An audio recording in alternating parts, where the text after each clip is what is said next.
tunay na humahanap. Ito ang sabi ng Panginoong Diyos.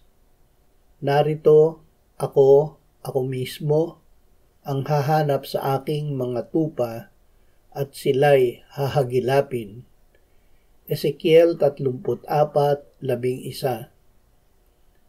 Sinabi ng Panginoong Hesus na siya ang ating mabuting pastol.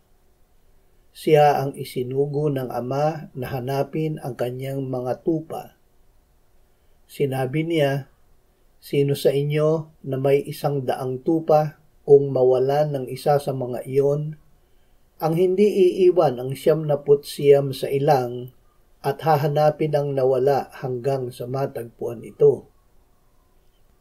Ama, ibig naming laging marinig ang tinig ng iyong anak na siya ang aming mabuting pastol na nagbigay sa amin ng buhay na walang hanggan.